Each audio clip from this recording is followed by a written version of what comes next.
no solo te admiro un montón, sino que es un privilegio que saques un espaciecito en tu agenda para estar acá en este podcast, para hablar con spoilers y con lujo de detalles del impacto de la tecnología en tantas áreas. Vamos a ver que la No, a tecnología ti. ha entrado a revolucionar hasta las leyes. Así es, así es, así es. Sin duda hoy este es un gran reto que tenemos incluso desde las entidades de control para determinar cuál es el impacto de todo lo que pasa con la tecnología, de blockchain, de criptoactivos, de qué pasa entonces con un smart contract. Precisamente hoy estaba haciendo una revisión y un análisis de algunas disposiciones o algunos conceptos que incluso expidieron diferentes entidades. El Banco de la República se pronunció precisamente sobre un tema relacionado con criptoactivos y régimen cambiario, que es más o menos lo que yo trabajo pues a diario en todos estos temas. Oye, Ana Gabriela, es impresionante el tema de la tecnología porque es que no hay cómo seguirla, no hay cómo estar al día con ella. Todo el tiempo estamos como buscando la manera, ya sea de adaptarla, no de regularla, pero sino de crear marcos legales donde la adopción pueda funcionar con protección, ¿no?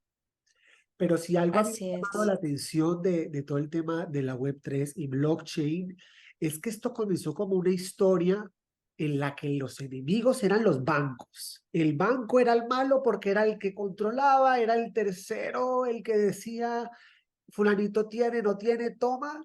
Vamos a ver que ahora quieren poner el villano de la película a la DIAN. Ahora la DIAN es el aguafiestas, es el malo. ¿Por qué crees que pase esto? Bueno, yo te soy muy sincera. Realmente esto no solo pasa con estas tecnologías, sino que en general la DIAN tiene como ese renombre precisamente porque es un ente que se encarga de recaudar impuestos, es un ente que se encarga de controlar y vigilar diferentes operaciones, tanto desde el punto de vista tributario como desde el punto de vista aduanero y desde el punto de vista cambiario.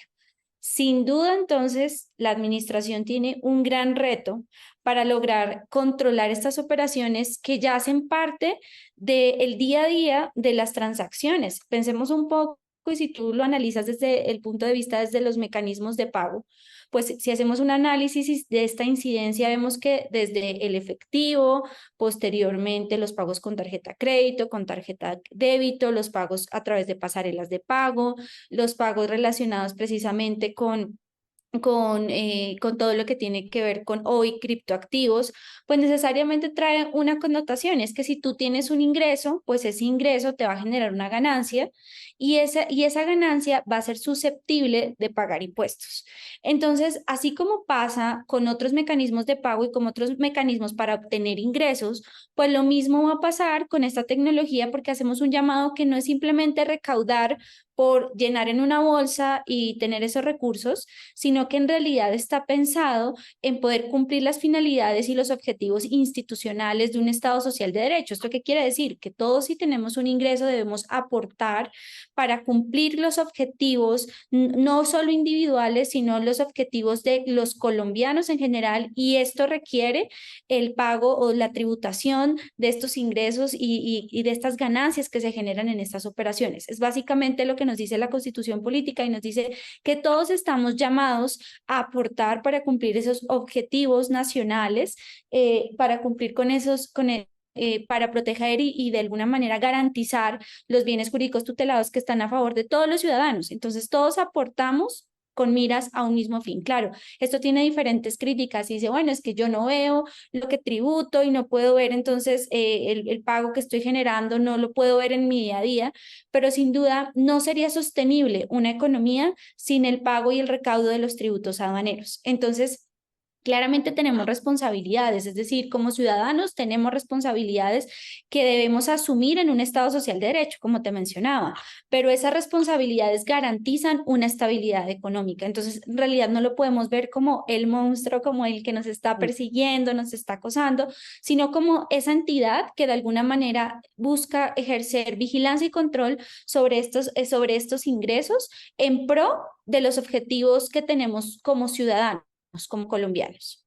Claro, si queremos que los parques estén bonitos, hay que pagar impuestos. ¿Y quién se Así encarga es. de recoger la plática para el parque? Pues la DIAN, ¿no? Así es, así es, así es. Tal cual como tú lo has dicho.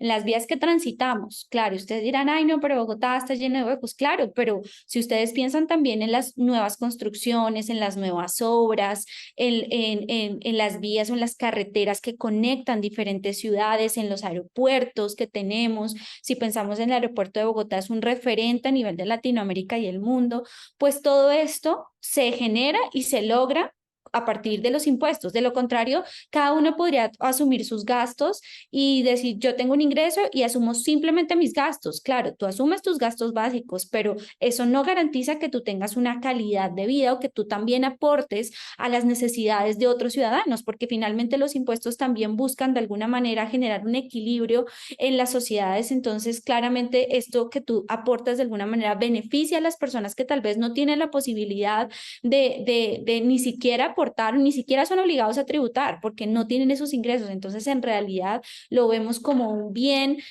como un beneficio, como una responsabilidad que tenemos como ciudadanos en general. Y a todas estas, ¿cómo llega blockchain a tu vida? ¿Cómo llegas, cómo te encuentras tú con este tema y como abogada, qué te preguntaste? Bueno, yo te cuento que en mi caso fue aproximadamente hace 6 años, donde empiezo a estudiar este tema y me intereso, y pues mi interés nace precisamente porque trabajo en la DIAN en ese momento en la Subdirección de Fiscalización Cambiaria, donde maneja todos los temas relacionados con movimiento de divisas. Entonces, básicamente, cuántas divisas ingresan, cuántas divisas salen, si tú haces una operación que es muy importante para el Banco de la República, porque esto es algo que muchas veces no entendemos y yo pienso que es súper necesario que todos lo tengamos claro. Y es que si bien nosotros tenemos un ente, un banco central, que es el Banco de la República, el Banco de la República es la autoridad cambiaria, monetaria y crediticia en el país. Es decir, el Banco de la República establece esas políticas monetarias que se necesitan para garantizar el poder adquisitivo de nuestra moneda, que en este caso es el peso colombiano. Y los mecanismos que tiene el banco para determinar si interviene o no en una economía es precisamente conocer cuántas operaciones se realizan, por ejemplo, de importación, de exportación, de endeudamiento externo, de inversión internacional, de derivados financieros, avales y garantías. Y el banco dice, estas operaciones impactan tanto en la economía que yo necesito un régimen cambiario con la finalidad de conocer si debo intervenir en la economía, o bien poniendo a circulación, a circular divisas o generando normativamente diferentes disposiciones que de alguna manera como que limiten ese ingreso salida de divisas. Claramente, cuando tú hablas de divisas y tú ves y conoces efectivamente y tú piensas en las diferentes tipos de divisas, piensas en los euros, piensas en el dólar estadounidense, el canadiense, piensas en reales, bueno, diferentes tipos de divisas. Y llegan las criptomonedas, pues tú dices, ¿una criptomoneda podía equipararlo a una divisa? Veamos que cuando nace como tal la tecnología, busca de alguna manera abastecer y cumplir, primero pues estar ante ser completamente descentralizado, ¿cierto? Pero también buscar un mecanismo de intercambio que no requiera un ente centralizado y que además no requiera, por ejemplo, una conversión a una moneda que requiera uno u otro país. Entonces, básicamente lo que tú estás pensando aquí es en una moneda que tú la puedes cambiar en cualquier parte, el poder adquisitivo en el que la tasa en la que tú la negocies, pues básicamente va a depender de las personas que intervienen en la economía, no hay un ente centralizado, y va a evitar entonces que aparezca una entidad financiera para hacer, por ejemplo, monetización de recursos. Entonces, claramente, tú ves a las criptomonedas y tú dices, ok, vamos a ver hasta dónde se puede hacer equiparar a una divisa a una criptomoneda y claramente en ese régimen cambiario que regula todo el movimiento de divisas hay diferentes disposiciones. Por ejemplo, que los colombianos solo pueden realizar operaciones en pesos. O sea, es una restricción, dice la norma habla de operaciones internas, es decir, las realizadas entre residentes solo se pueden realizar en pesos. Y claro, yo ahí me empiezo a hacer algunas preguntas. Por ejemplo, ¿y qué pasa si dos residentes hacen una operación no en pesos, sino en criptomonedas? Y claro, tú dices, puede estar, se trata de una moneda diferente, estaría violando ese principio que hace parte de ese régimen cambiario. Entonces, cuando yo empiezo a hacerme estas preguntas con eso se empiezan a generar más dudas, por ejemplo, en materia de inversión extranjera. En el régimen cambiario existen una serie de obligaciones y tú vas a hacer inversiones en el exterior o en Colombia, como un reporte, un registro, bueno, obligaciones formales. Entonces, claro, yo pienso, bueno, ¿y qué pasa si yo adquiero criptoactivos en el exterior? ¿Esto se entiende como una inversión? ¿O yo podría hacer una inversión en el exterior con criptoactivos? ¿O podría repartir las utilidades de una inversión en el exterior con criptomonedas? Todas estas preguntas hacen parte de un mundo cambiario y así genera como muchas dudas y yo digo, bueno, quiero entenderlas, quiero absolverlas porque en la medida que avanza la tecnología, necesariamente debe avanzar la regulación para que en efecto nosotros desde la entidad, desde la DIAN, se puedan ejercer todas las actividades de control y vigilancia sobre esas operaciones. Es increíble. Estamos hablando de que la DIAN nos cuida, la DIAN es un aliado, pero Así es. en el tema de la descentralización, que la gente no quiere, que nadie se le meta al rancho, pero es como imposible, porque no puedes funcionar Exacto. descentralizado y si pasa algo, buscar a la centralización por, por ayuda. Completamente de acuerdo. O sea, yo recuerdo que cuando hice, obtuve el diploma de alta especialización en blockchain y estudiaba con personas de la Unión Europea que conocían perfectamente el ecosistema, ellos decían, primero, tratar de regular algo que nace siendo descentralizado, Total. pues es como o sea, no, es un absurdo, ¿sí? Porque nace, su finalidad es ser descentralizado. Pero por otra parte, pensar que en una sociedad centralizada, en un Estado social de derecho donde tenemos un ente central que se encarga de establecer las políticas del país, jamás se va a entrar a hablar de una regulación, también sale de todo contexto porque estamos ante dos extremos y esos extremos pues no pueden subsistir en sí. ¿Por qué? Porque si nosotros pensamos en que como colombianos estamos adaptados a un Estado social de derecho que se encarga de establecer como tal esos objetivos que persigue la nación y que nosotros somos parte de esa nación y que nosotros elegimos dentro de esa democracia, tenemos el poder de elegir a quien nos representa. Y es decir, nuestra vida es centralizada, ¿sí me entiendes? Porque en efecto tenemos ese contexto. Entonces, claramente pensar en los dos extremos, ser completamente descentralizados en una sociedad centralizada o regular o establecer unas políticas que buscan centralizar algo que nace siendo descentralizado, pues es muy difícil y claramente choca completamente, pero yo creo que la balanza o el equilibrio entre estos dos mundos es lo que en realidad necesitamos tanto para garantizar que logremos continuar con esa visión descentralizada, pero considerando que necesitamos un ente central que de alguna manera protege y garantice la estabilidad de estas inversiones o de estas operaciones que estamos realizando con criptomonedas. Y al mismo tiempo es que vemos que en un Estado social de derecho, pues hoy en día tú puedes encontrar diferentes informes desde el punto de vista de lavado de activos con criptoactivos y las operaciones de verdad asustan. O sea, tú dices, ¿cuántas operaciones? Sí, nosotros y la comunidad en general podemos decir, sí, nosotros estamos haciendo estas operaciones en pro de invertir, en pro de estar de la mano de la tecnología, en pro de aportar con nuevos modelos de negocio esta tecnología y eso está muy bien, pero resulta que también existen otras personas, otras series de entidades que lo que están haciendo es lavar activos a través de criptoactivos y es ahí donde es necesario tener un ente central para que de alguna manera garantice que esas operaciones que no nos importa el valor, no nos importa el precio, no nos importa transar los criptoactivos porque en realidad lo que nos importa es lavar dinero Claro. y eso afecta a los que están haciendo las cosas bien, pues necesariamente este ente centralizado busque garantizar y controlar esas operaciones para que nosotros, los que están haciendo o consiguiendo estas operaciones desde el punto de vista legal, pues tengan garantías y sea respaldado el crecimiento económico de esas operaciones protegiendo esos mercados. Ana, ¿será que a la hora de crear este tipo de tecnologías o cualquier otro tipo de tecnología, hay que crearlas de la mano de un marco legal? sería como el escenario ideal si tú buscas crear una tecnología que revolucione la vida de una persona, su proceder, su accionar, su dinero. Pues es un poco arbitrario andar jugando con candela sin consultarle al vecino si te importa o no callar por incendio al lado. Claramente, completamente de acuerdo. Mira, mi trabajo de investigación de mi última maestría busca tratar de entender qué es lo que necesitamos para poder tener esa balanza, esa estabilidad. Entonces, si tú lo piensas, pues básicamente tener una regulación, primero te garantiza tener un Estado que va a proteger esas operaciones. Un Estado que en caso de que alguien quiera, en realidad tú tengas con buena fe, quieres hacer una inversión en criptoactivos, pero resulta que ese exchange no está autorizado, simplemente quiere hacer captación de esas criptomonedas y empezar a hacer fluctuación y transacciones con esas criptomonedas que tú dices, yo lo estoy haciendo de buena fe, lo estoy haciendo en pro de tener un crecimiento económico y de pronto desaparecen Que y de ya ha pasado, pronto ya ha pasado, se sabe. claramente.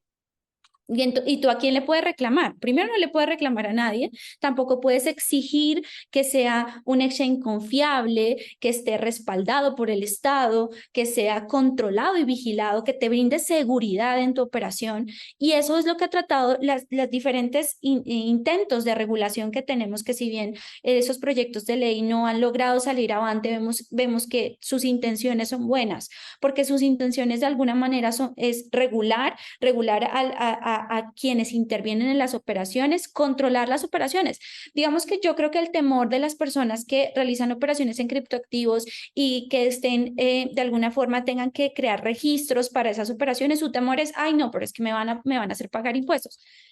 Siempre que hablemos de una inversión, tenemos asociado el pago de impuestos, es algo necesario, pero ese pagar impuestos también me garantiza que me controlen y me vigilen esa operación, que me controlen y me vigilen a quienes hacen parte del ecosistema, que me controlen y me vigilen que si yo estoy haciendo una inversión, yo pueda confiar de alguna manera o tener una certeza o por lo menos un soporte jurídico que logre garantizar que si algo sale mal, yo pueda levantar la mano o yo incluso antes de que salga mal, yo puedo prevenir y puedo verificar, oiga, este exchange está autorizado, tiene el aval o está vigilado hoy en día por las entidades de control. Eso te va a brindar seguridad y estabilidad y al mismo tiempo al Estado le va a permitir garantizar que tú proteger primero, proteger tus operaciones, como al ser un colombiano tienes derecho a tener esa protección por parte del Estado. Segundo, a que en efecto se cumplan las obligaciones en materia tributaria, aduanera y cambiaria para garantizar que todas las operaciones, todo el ecosistema que se deriva de esto se encuentre estable y así cumplir con esos objetivos estatales que al final son nuestros, son los objetivos que nosotros también perseguimos como ciudadanos. Hay personas que ya están declarando operaciones con criptoactivos, o sea, ya no es la utopía, ya existen cifras de personas que estén contribuyendo a partir de operaciones con cripto en Colombia. Claro que sí, claro que sí. Incluso conozco diferentes asesores que están prestando como tal sus servicios en pro de contribuir y realizar en debida forma el pago de sus impuestos. Es decir, que tú pagues lo que en realidad debes pagar, que no simplemente tú te encargues o que realices una declaración, sino que tú tengas certeza de lo que estás declarando corresponde al valor de esos impuestos que se generan en tus operaciones y a partir de ellos, y en los cuales incluso se ha tenido diferentes como mesas de trabajo, se ha podido encontrar que hay personas interesadas en tributar. O sea, hay personas que dicen, no, yo quiero hacer las cosas bien y estoy segura que es un gran porcentaje de las personas que pertenecen a este ecosistema. Y en efecto, ellos tienen interés en cumplir con sus obligaciones tributarias porque no están haciendo nada malo, uno.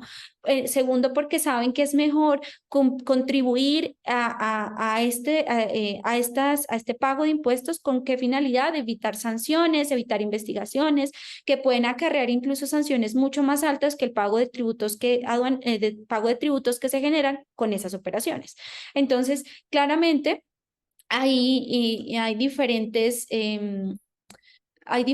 también, la DIAN ha realizado diferentes como te digo, diferentes llamados a que se cumplan con estas obligaciones, porque ya también la entidad está encargada de realizar ese control y esa vigilancia de esas operaciones con criptomonedas. Entonces, claramente, tarde que temprano, esto va a ser cada vez, digamos que lo que falta por ajustar, se va a ir ajustando en la medida que la tecnología también avance y eso va a tener un impacto tal vez en todas estas operaciones con criptomonedas. Entonces, si no es tarde que temprano va a llegar esto. Entonces, esa fiscalización o ese control, y es mejor cumplir con con las obligaciones antes de que te inicien un proceso de fiscalización que te pueda acarrear sanciones muy altas con esos impuestos que tú no pagaste o pagaste mal y en efecto, pues vemos que ya se está presentando este tipo de pagos de impuestos.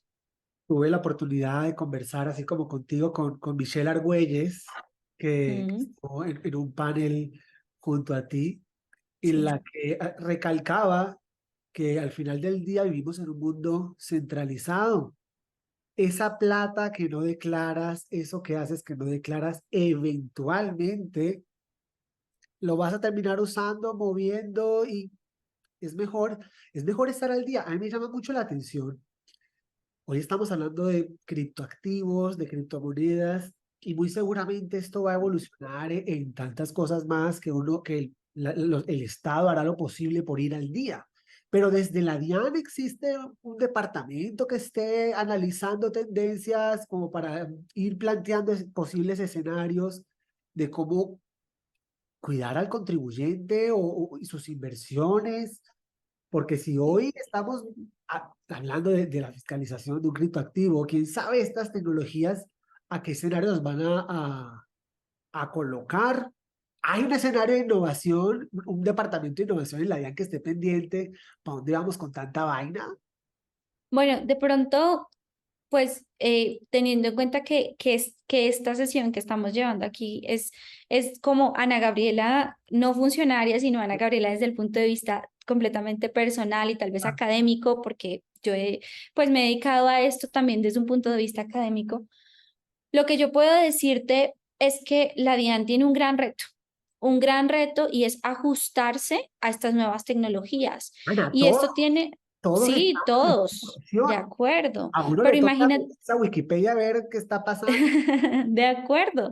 Y eso que tú o que un usuario no está encargado del control y vigilancia de estas operaciones ni del recaudo de impuestos. Imagínate la entidad, la DIAN, en el ejercicio de sus funciones, pues tiene un reto mayor porque tiene además que contribuir y de alguna manera responder a esas necesidades económicas del país. ¿No? Entonces, mm, no podría decirte exactamente cómo se está llevando a cabo dentro de la institución como tal, pero es claro que hay un reto.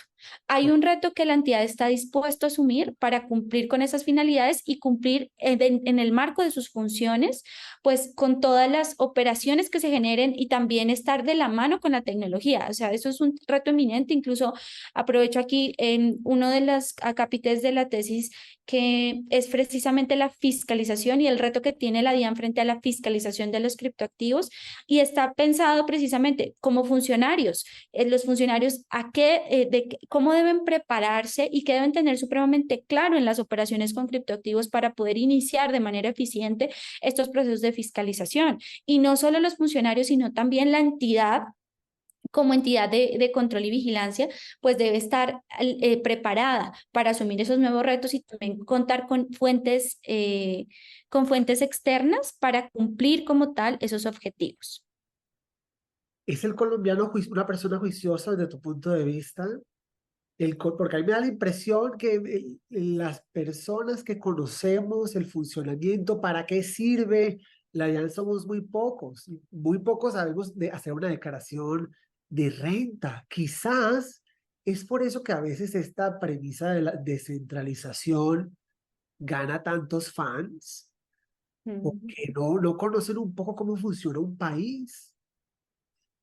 De acuerdo. Yo creo que ahí tanto los funcionarios como los usuarios deben hacer un trabajo conjunto, porque de lo contrario, estamos como si se tratara de una lucha de dos entes distintos, pero realmente somos un solo estado, es decir, todos pertenecemos al mismo estado.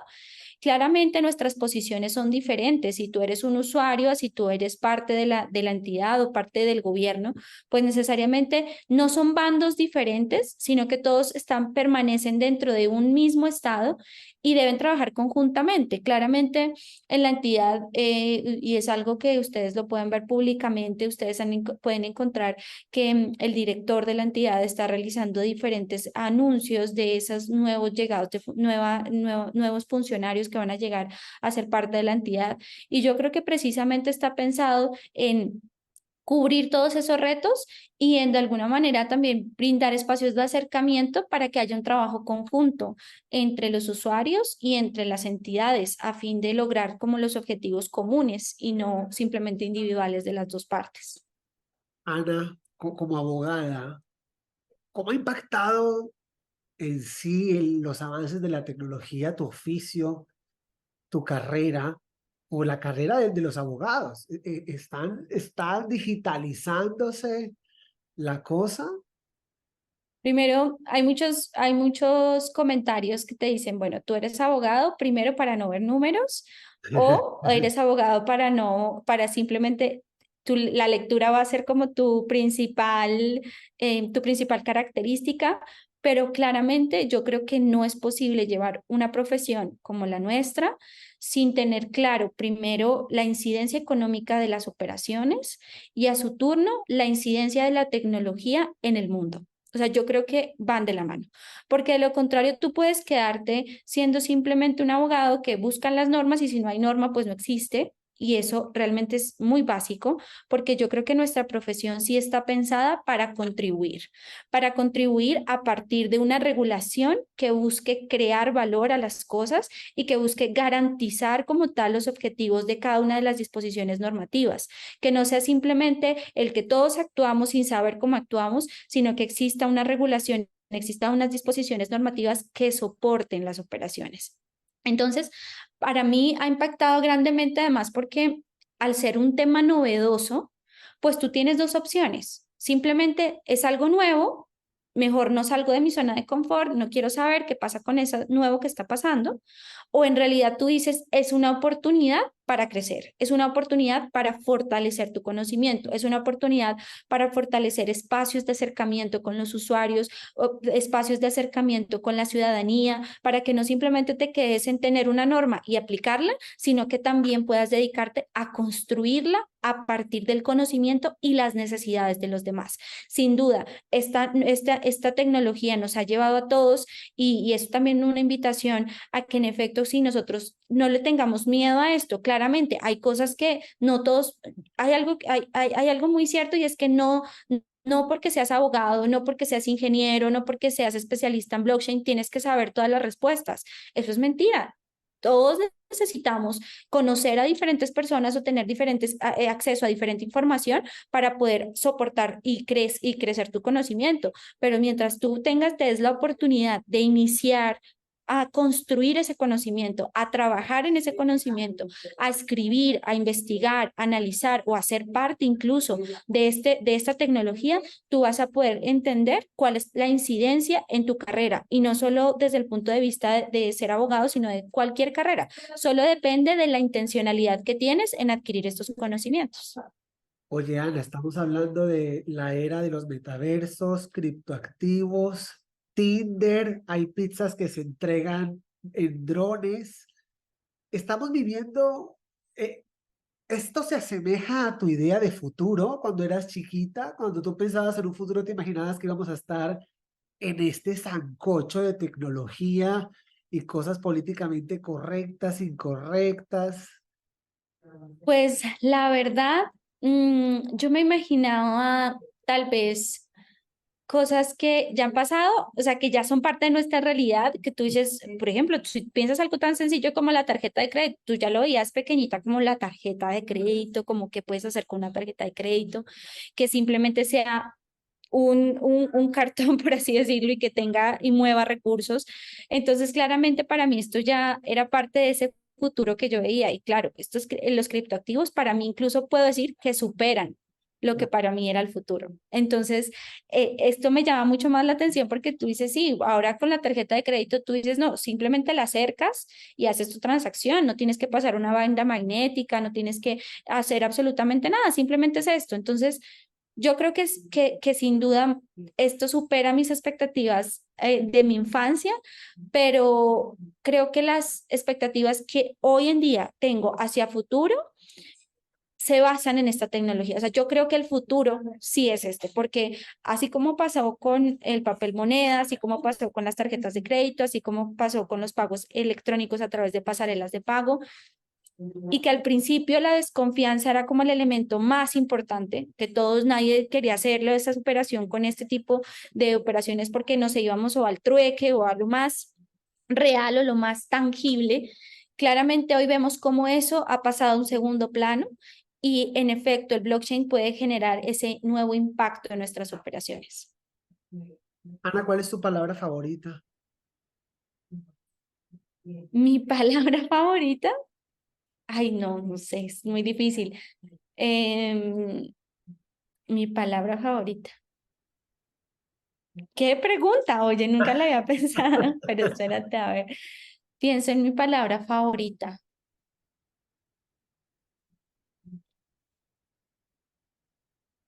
Yo creo que mi palabra favorita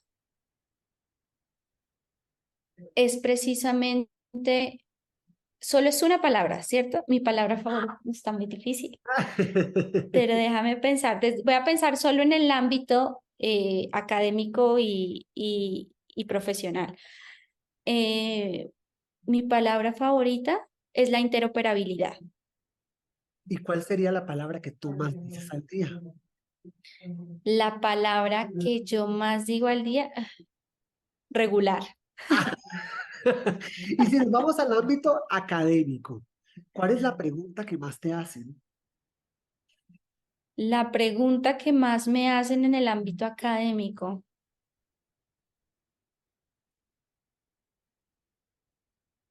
¿por qué se deben canalizar las divisas y por qué debe haber un registro ante el Banco de la República? Yo creo que es la pregunta que más utilizo y que más me hacen en el desarrollo de mis labores académicas.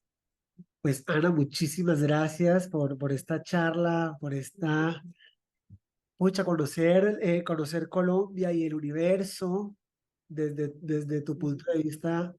Es pues una conversación que al parecer puede no terminar jamás. Esta es tu casa. Espero tenerte por acá para seguir conversando de todos los logros que, que traes con esa curiosidad que tienes ante las tecnologías conectadas al mundo centralizado, a la vida análoga. Hay que traer lo intangible a nuestro mundo y en nuestro lenguaje, que bueno, hay personas como tú liderando esa interoperabilidad. Así es, así es. De verdad, muchas gracias por esta invitación. Me siento muy honrada de poder acompañarlos en estos diferentes escenarios. De verdad, mil gracias. Y esa es la idea, seguir trabajando, seguir investigando, seguir analizando qué pasa con blockchain y criptoactivos en el mundo real, que es un mundo centralizado.